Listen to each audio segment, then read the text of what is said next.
त्यस्तो होइन कुनैको हामी हाम्रो आफ्नो अस्तित्व सहितको हाम्रो पार्टी हो त्यो पार्टीको आफ्नै खालको चाहिँ तयारी छ यसले चाहिँ देशैभरि आफ्नो संगठन विस्तार भइसकेको छ देशैभरि हाम्रो चाहिँ आफ्नो निर्वाचन क्षेत्रमा हाम्रो उम्मेदवारीहरू तयार भइसकेको छ त्यो कारणले गर्दाखेरि हाम्रो आफ्नो तयारीलाई चाहिँ हामीले यहाँ पेश गर्ने हो र हामी आगामी निर्वाचनलाई तयारी गरेर अगाडि बढ्छौँ। कति समय लाग्छ लड्छ अब चुनाव हजुर एक्लै लड्छ उज्जवल नेपाल पार्टी त्यो भोलि के हुन्छ थाहा छैन तर अहिलेसम्मको हाम्रो आफ्नो तयारी एक्लैको तयारी हो।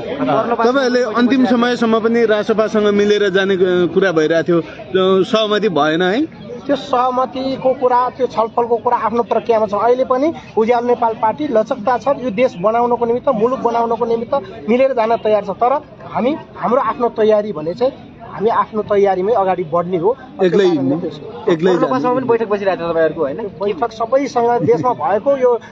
देश चाहिँ मुलुकलाई परिवर्तन चाहने मुलुकलाई एक ढङ्गले अगाडि बढाउन चाहने सबैसँग हाम्रो चाहिँ संवादहरू भइरहेको छ।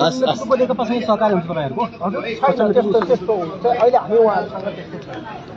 चुनावी तालमेल चाहिँ हुन सक्छ हैन चुनावी तालमेल हो आवश्यकताको आधारमा हुने कुराहरू भनेको त्यो चाहिँ हिजो आज र भोलि कुनै पनि बेला हुन्छ त्यो राजनीतिक कुराहरू भयो। हस् धन्यवाद। Thank you